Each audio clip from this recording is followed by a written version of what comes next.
En el nombre de Dios. Si hoy te encuentras aquí, este mensaje es para ti. Escucha bien. Para Dios no existen las casualidades. Él te ha traído hasta aquí, para que escuches este mensaje. Recíbelo en tu corazón y di: esto es para mí. Dilo en voz alta. Aceptaré un tiempo de restauración divina. Escribe en los comentarios amén y profetiza. El amor de Dios es infinito. ¿Cuántas veces nos hemos sentido perdidos, sin saber qué camino tomar? Vivimos en un mundo lleno de opciones, pero también de confusión. Tomar decisiones correctas no siempre es fácil, sobre todo cuando nuestro corazón carga con el peso del pasado o la incertidumbre del futuro. El Salmo 25 nace precisamente desde ese lugar, la encrucijada entre el deseo de hacer lo correcto y la necesidad de ser guiados. A ti, oh Señor, levantaré mi alma, dice el salmista, como quien extiende las manos hacia el cielo, buscando dirección, consuelo y perdón. Este salmo no es solo una oración, es una confesión íntima, una súplica que brota del alma que reconoce su fragilidad. En él, David nos representa a todos, al que tropieza, al que duda, al que clama por misericordia, pero también al que espera con esperanza. Porque al final, lo que todos deseamos es lo mismo, que alguien nos muestre el camino correcto, y en la siguiente página comenzaremos a descubrir cómo esa guía divina se manifiesta. David no pide riquezas ni poder. No clama por venganza ni exige respuestas inmediatas. Su súplica es mucho más profunda. Muéstrame, oh Señor, tus caminos, enséñame tus sendas. Es una petición que nace de un corazón humilde, consciente de que sin la guía de Dios, uno fácilmente se extravía. En medio de las decisiones diarias, de las luchas internas y las tormentas externas, ¿no es eso lo que todos anhelamos? Que Dios nos tome de la mano y nos diga: este es el camino, síguelo. Pero para recibir esa dirección, se necesita algo que no siempre estamos dispuestos a ofrecer: un espíritu dócil, dispuesto a aprender y a ser corregido. El Salmo nos invita a confiar, a esperar pacientemente, a no depender únicamente de nuestra lógica o experiencia. Porque, como David sabía muy bien, el que confía en el Señor jamás será avergonzado. Y esa confianza, esa entrega total, es la que empieza a transformar nuestro interior y a redirigir nuestras decisiones. Pero aún hay algo más profundo, y es que David no solo pide dirección, también suplica perdón. Acuérdate, oh Señor, de tus misericordias y de tus piedades, que son perpetuas. De los pecados de mi juventud y de mis rebeliones no te acuerdes. Estas palabras revelan una carga que muchos conocemos muy bien, la del pasado que persiste en la memoria. A veces, aunque nuestro presente sea diferente, los errores cometidos hace años aún nos persiguen, nos detienen, nos hacen dudar de nuestro valor. Pero David nos enseña algo poderoso: cuando nos volvemos a Dios, no encontramos un juez severo esperando para castigar, sino un Padre compasivo, cuya misericordia es más antigua que nuestro pecado. Su gracia no se agota, su amor no se vence. Este reconocimiento de la misericordia eterna de Dios es lo que empieza a limpiar el alma, a sanar las heridas profundas. Y en ese proceso de sanación, el Salmo empieza a mostrarnos algo más, un retrato de cómo es realmente Dios con aquellos que se humillan ante Él. David lo dice con claridad y confianza: bueno y recto es el Señor, por tanto, Él enseñará a los pecadores el camino. ¿Te das cuenta de la esperanza que hay en esta frase? No dice que Dios solo guía a los perfectos o a los que nunca fallan. Él guía a los pecadores, a los quebrantados, a los que se han equivocado, pero aún así quieren levantarse. En un mundo que muchas veces margina al que cae, Dios hace lo contrario: se acerca, instruye, levanta. Su bondad no es un concepto teórico, es una experiencia viva que transforma. Y su rectitud no es para condenar, sino para corregir y guiar con amor. Este versículo es un susurro de esperanza para todos aquellos que sienten que han fallado demasiado como para volver. Porque en el corazón del Salmo 25 hay una certeza: el arrepentimiento genuino siempre encuentra respuesta en la ternura de Dios. Pero ese camino de restauración no es solo individual, también nos confronta con algo más profundo: el carácter y la actitud que debemos adoptar ante Él. David continúa diciendo, encaminará a los humildes por el juicio y enseñará a los mansos su carrera. Aquí se nos revela una verdad clave: el camino de Dios no se entiende con arrogancia ni se conquista con fuerza. Es la humildad la que abre la puerta al entendimiento, y es la mansedumbre la que permite recibir dirección. En una sociedad que valora el orgullo, la autosuficiencia y la competencia, este mensaje parece contraintuitivo. Pero ante Dios, el corazón humilde tiene un lugar especial. No se trata de debilidad, sino de rendición. De reconocer que necesitamos ayuda, que no tenemos todas las respuestas y que solo con Él podemos avanzar con seguridad. ¿Cuántas veces hemos querido resolverlo todo solos, para luego terminar agotados y frustrados? Este versículo nos recuerda que solo cuando cedemos el control, cuando dejamos que Él sea el guía y no solo un consejero ocasional, empezamos a vivir en el verdadero camino de la paz. Y esa paz se fortalece cuando entendemos que sus caminos no son arbitrarios, sino que están llenos de propósito y fidelidad. David lo declara con certeza: todas las sendas del Señor son misericordia y verdad, para los que guardan su pacto y sus testimonios. No hay en Dios caminos torcidos ni intenciones ocultas. Cada paso que Él nos indica está envuelto en amor, en compasión y en una verdad que no cambia con el tiempo. Pero hay una condición: guardar su pacto. ¿Qué significa esto? Significa caminar con Él, no solo buscarlo cuando nos sentimos mal o desesperados, sino cultivar una relación constante, sincera, profunda. Cuando honramos a Dios con nuestra vida, cuando vivimos en obediencia y fe, descubrimos que su voluntad no es una carga, sino una bendición. Las dificultades pueden seguir presentes, sí, pero ya no caminamos solos ni sin sentido.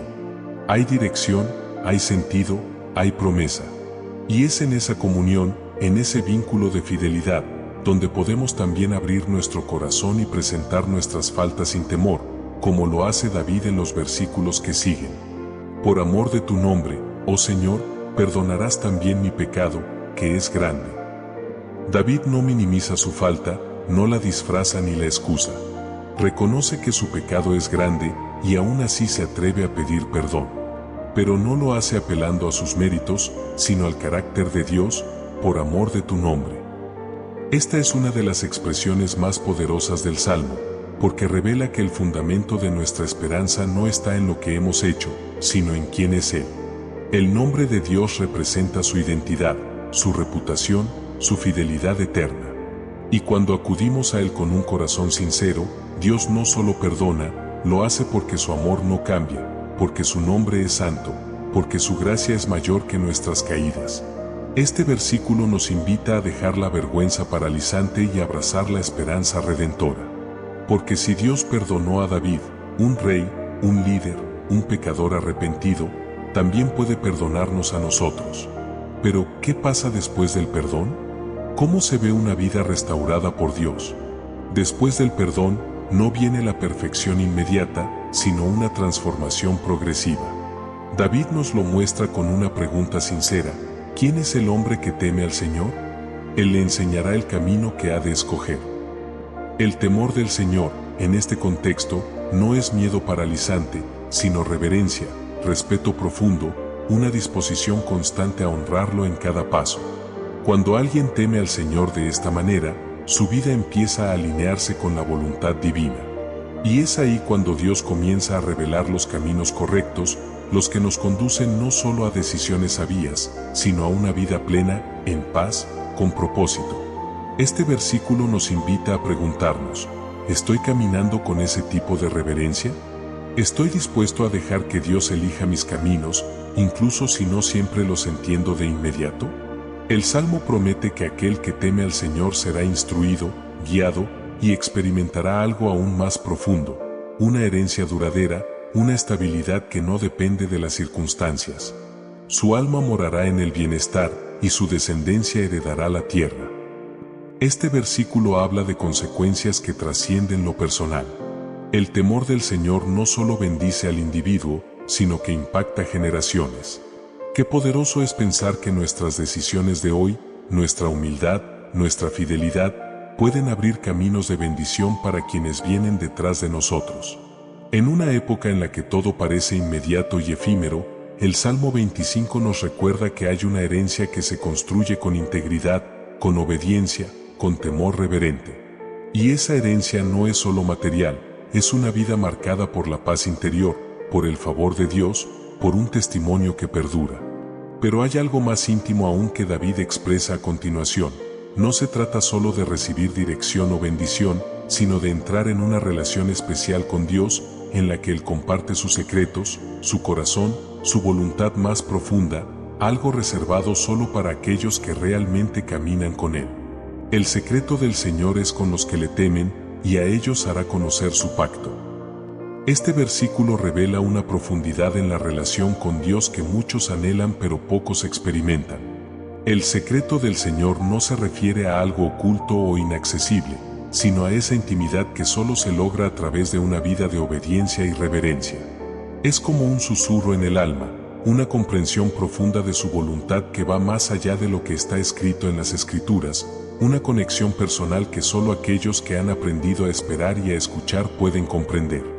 Este pacto del que habla David no es solo una promesa general, es algo vivido, experimentado día a día. Al ser fieles, al caminar en humildad, podemos llegar a conocer ese pacto de una manera tan profunda que, como David, nos sentimos completamente seguros de que la presencia de Dios nos rodea. No es un conocimiento teórico, sino vivencial. Y esa relación, ese pacto divino, nos da paz, nos da seguridad, nos da la certeza de que no estamos solos, aunque las tormentas de la vida nos rodeen. David sigue profundizando en la relación con Dios al decir: mis ojos están siempre hacia el Señor, porque Él sacará mis pies de la red. Esta es una declaración de absoluta confianza. Cuando los ojos de David están puestos en el Señor, sabe que no importa cuán difícil sea el camino o cuán grandes sean los obstáculos, Dios será su liberador. Este versículo nos invita a reflexionar: ¿dónde están nuestros ojos? ¿En las preocupaciones diarias, en las dificultades que parecen no tener fin, o en el Señor, que tiene poder para liberarnos de las trampas que la vida nos pone? A menudo nos sentimos atrapados, como si estuviéramos en una red de decisiones equivocadas, fracasos pasados o miedos.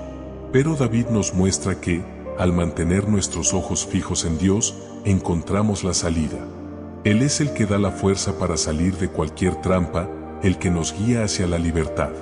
Y esa liberación no es solo una promesa futura, sino una realidad presente, disponible para aquellos que le buscan sinceramente. David, sabiendo lo frágil que es la humanidad, no deja de pedir la misericordia de Dios: mira mi aflicción y mi trabajo, y perdona todos mis pecados. El salmista, con una honestidad palpable, reconoce sus luchas internas y externas. Nos invita a ser igual de sinceros con Dios, a no ocultar nuestras aflicciones ni nuestros fracasos. A menudo, intentamos cargar solos con nuestro dolor, nuestro arrepentimiento, como si nuestra debilidad nos descalificara ante Dios. Pero David nos enseña lo contrario: el acercarnos a Él con nuestra aflicción es precisamente lo que abre las puertas de su gracia. Él no está distante de nuestra lucha, sino que se acerca para sanarnos y perdonarnos. Este versículo refleja la compasión de un Dios que no solo observa desde lejos, sino que camina con nosotros en medio de nuestra angustia, dispuesto a perdonar y restaurar. El reconocimiento de nuestra fragilidad no es un acto de derrota, sino de victoria, porque al reconocernos necesitados de Él, experimentamos la profundidad de su misericordia. David continúa: considera mis enemigos, porque son muchos, y me aborrecen con odio cruel. Aquí, el salmista hace una pausa para mirar hacia afuera, a sus circunstancias. No solo enfrenta su propia fragilidad y los efectos de sus decisiones pasadas, sino también la oposición de aquellos que lo rechazan. La lucha no es solo interna, sino externa. Pero lo que es fascinante es cómo David, en lugar de tomar venganza o ceder al rencor, vuelve su mirada hacia Dios. Él no se enfoca en sus enemigos, sino en el poder de Dios para protegerlo y guiarlo. Esta es una invitación para todos nosotros. Cuando las dificultades, las críticas o el dolor nos rodean, no debemos permitir que esos elementos definan nuestra paz.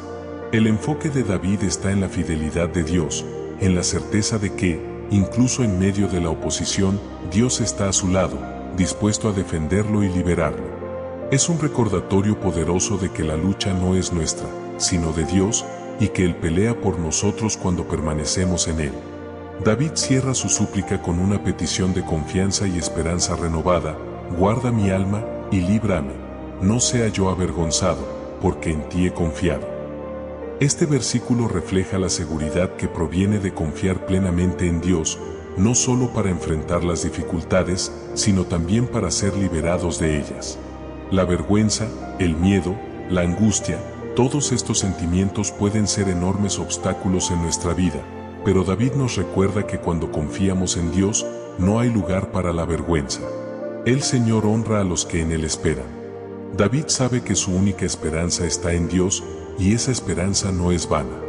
No importa cuántas veces hayamos caído, ni cuántos desafíos tengamos por delante, el Señor está dispuesto a protegernos, guiarnos y liberarnos. Es una confianza que no se basa en lo que vemos, sino en la fidelidad de aquel en quien confiamos.